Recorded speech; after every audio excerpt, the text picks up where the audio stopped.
Pues tenemos una nueva semana con debuts en la orquesta con dos excelentes artistas que me acompañan en esta conversación sobre nuestro programa de abono, que va a incluir dos piezas, un programa, a mi entender, muy hermoso que conecta Let Me Tell You de Hans Abrahamsen con la cuarta sinfonía de Gustav Mahler. Let Me Tell You, de la cual hablaremos ahora, que es una de las piezas más programadas, digamos, de la música actual hoy en día por las grandes orquestas.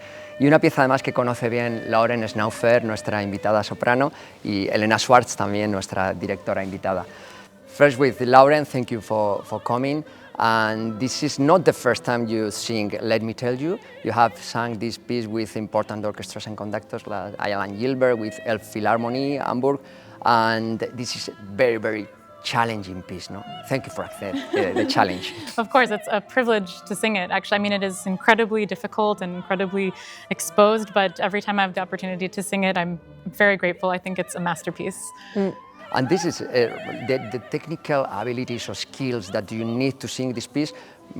Maybe some of them comes from even from the Baroque music. No, it's like we can feel like a line from Monteverdi to Mozart to Strauss. And yeah, I sing a lot of Baroque music as well, so I do use a lot of the same. I feel like I'm almost singing the same kind of music when I'm singing Bach or Handel and this music. Obviously, it's very different, but in terms of how my voice functions, it's very similar.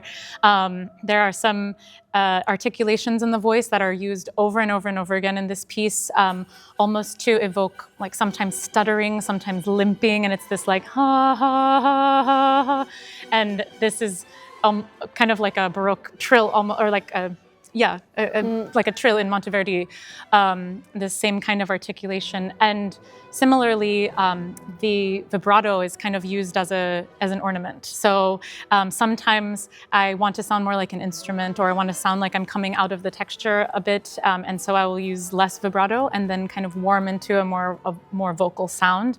But yeah, it's an amazing piece, and it is very challenging for everybody, but I think it's really worthwhile and fulfilling. And you are telling the story of Ofelia, no? By Ofelia, told by herself, like, something like that, no? It's based on the novel by Griffiths. How do you feel like representing Ofelia on the stage, such a disgraceful character, no? Yeah, it's a really interesting, it's almost to me like an alternate ending for Ofelia, because of course she goes crazy and drowns, but in this piece she kind of almost like centers herself and finds her voice and then walks through the snow, and she says, I will go out now, I will let go the door and not look back as I take my hand away. And then she watches the snow fall, and in this incredibly slow and sustained, almost like Straussian melody, she experiences the winter, this like bleak quiet thing, and she's just all alone, but she's been able to say her piece. And all those techniques by Abrahams, you know very well because you know the composer, you have conducted other pieces by the composer, but how do you feel like doing this specific piece that it's the first time for you, no? Yeah, absolutely. It's my great joy to join the orchestra and work with Lauren on this piece. I think those lines that you were talking about, Lauren, in the end of the piece, I think they have such a power, and they also have such a power because they take up so much space. And I think that there's this opening of space and opening of possibility at the end.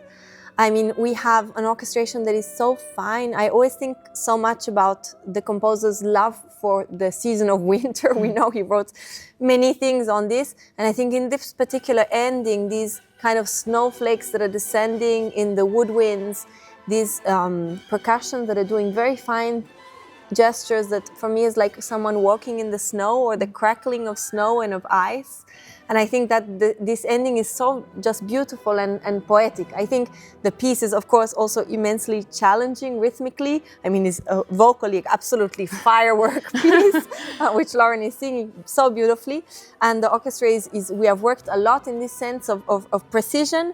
And I think once that is set up, then we can have this architecture, and that allows them to experience these soundscapes that are actually quite wide and and large. And I think that's the beauty of the piece. It's so intricate, it's small patchwork and almost like in French you say dentelle, lace work, but it's also complete openness. And I find that so beautiful in this piece. I'm so glad that I get to conduct it.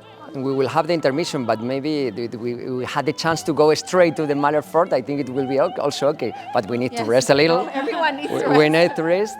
You go to the dress room and you continue with the Mahler Fourth until you come to sing the final part. But this connection with the piece, with Mahler, no, the repertoire.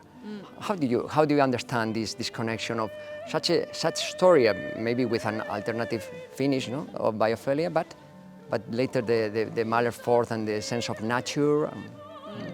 Well, I think always the Mahler Fourth is such an uplifting symphony, we can say, in his production, because there is always a happiness, but there is always the risk of something else, I think, in his music. But this is generally a beautiful, uplifting work. In the third movement of Mahler always makes me think of a film that I love, is Andrei Rublev by Tarkovsky. And it is a black and white film. It's so long, and all of a sudden, in the end, you have these icons in color. And for me, this is so similar in shape what Mahler does. This movement, third movement, is very long, beautiful. We know that it's an evocation of a life past because he was in a cemetery and he saw on a tomb a figure, and then he imagined a life, and then all of a sudden, it's like the life comes in this moment, technicolor moment, fortissimo. And I'm talking about the third movement. Why? Because it's really the heart of the symphony, and after that we don't know. It's like very open. And for me, the best connection that I can imagine of this program is that actually after the third movement we could go to, let me tell you, and we go to Himmlische Leben. Yeah, and I like that very much. I think that in this two different directions, and this is also very much Mahler, no? Of these open possibilities and which road you take. And you sing this wonderful lead, no? Yeah. The end of the symphony. Yeah. This is an absolutely different language, but maybe also connected with the tradition of the vocal lines, no? Yeah, I mean, it's actually a really brilliant program because the way that the Abrahamsen kind of opens up in the end almost starts to feel like romantic music. The way that it is in the voice and in everything, it's just kind of lush, and then the Mahler is next. So it almost kind of is a beautiful segue to that.